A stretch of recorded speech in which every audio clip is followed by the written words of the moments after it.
but they're ready to go. So I'm going to bring on the first one. You guys are going to go fucking wild. So give a huge round of applause for James Regal.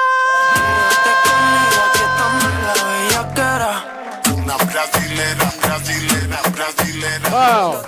Oh my God, it's amazing. It's so good to be back in Barcelona. How you guys doing? Oh my God, I was back in the UK for 2 months. Fuck me.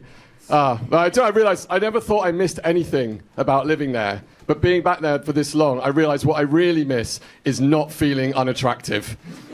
Because this city is too fucking sexy, right? There's too many good people. I don't think I'm the worst looking guy in the world. Don't answer that, madam. I don't think I'm the worst looking guy in the world, right? But over here, I'm very easily a Barcelona 4, aren't I? Let's face it. You know, which is hard because back in England, you know, I'm a 10, obviously. It's a much bigger laugh than that should be getting.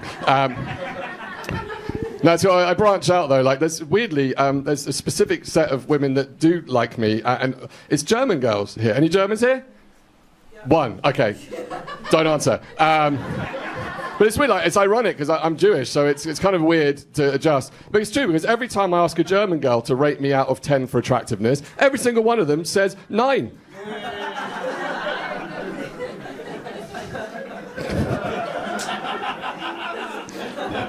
No, it's a joke. Now, what they say is actually, James, I don't care how physically attractive you are. It's just, I'm very sorry for what my grandparents did, and I owe you a fuck. But no, I've recently, I've started to go back to my own people. I'm trying to date more Jewish women. I've joined this dating app, it's a Jews-only dating app called J-Swipe. Anyone heard of this? It's a real, yeah? J-Swipe. Fun fact about J-Swipe, the only dating app in the world where they make you send a dick pic. You know, just to make sure. Just to make sure. Give me a cheer if you guys, anyone actually lives here right now in Barcelona. All right, good. So give me a cheer if you're fluent in Spanish. All right, give me a cheer if you don't speak any Spanish at all. And give me a cheer if you speak enough Spanish to start a conversation, but not enough to end that conversation. Yeah, all right. Good, I'm glad I'm with my people. Yeah, it's rough. But what's great is actually the Spanish, some of you might know, they created this very handy phrase for that situation. If a Spanish person ever starts talking to you quickly, you stop understanding what they're saying, you just look them dead in the eye, and you go, sí, vale. Sí, vale, vale, claro que sí. Right, it's useful. Now, my Spanish is all right. It's just, it's in like quite specific circumstances where you need like quite technical language, like the doctors. You know, like my doctor doesn't speak any English really, and I don't know a lot of the words for symptoms and body parts, right? I went to my doctor a few months ago. I had a really bad sore throat, and I tried to explain in my best Spanish the symptoms of my sore throat. And I don't know exactly what I said wrong, but after explaining in Spanish the symptoms of my sore throat, she put her finger in my ass. And I'm like, sí, vale. It's a good angle for that. She was very gentle. No, but what's fun about living here, though, as a Brit, as an English speaker, like the Spanish here, they're quite good at speaking English, but sometimes they mess it up too, right? So particularly when you see like badly translated food menus. You guys seen these? Yeah, I was in a bar quite recently, and then I was looking at the drinks menu and it had it in all the different languages. And in Spanish, there was a section that said vino en botella, right? We all know what that is, right? Vino en botella, wine in a bottle. In English, it said he came in a bottle.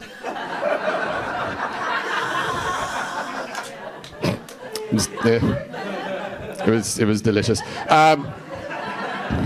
No, the most spectacular example of that I ever saw, right, it was my first week living over here. I was working for this international company in this big office building, right? And we had a canteen downstairs with like all the lunch laid out buffet style. And they knew most of us were expats and English was the common language. So they very kindly put all the names of the food in Spanish and then translated into English. Great. And there was this one dish of sort of cooked vegetables. And in Spanish it said, judías asadas.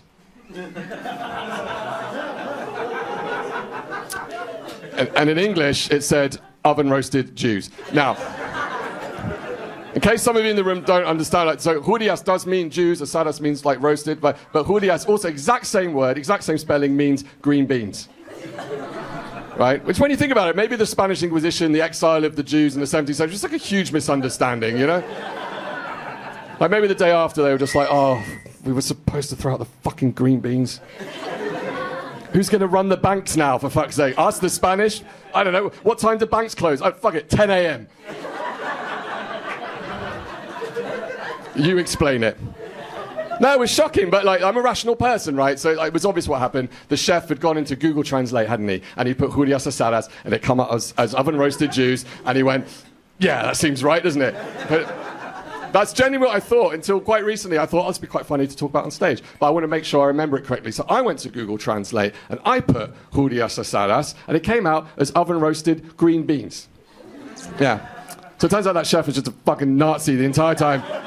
Like giving a huge benefit of the doubt to, you know, but when I think back, there were clues, you know, there were clues because under Pollo a la Plancha, it just said Hitler was right. So, you know, like, what an asshole. Guys, thanks so much. That's my time. Give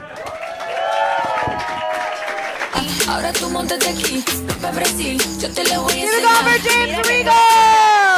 Yay!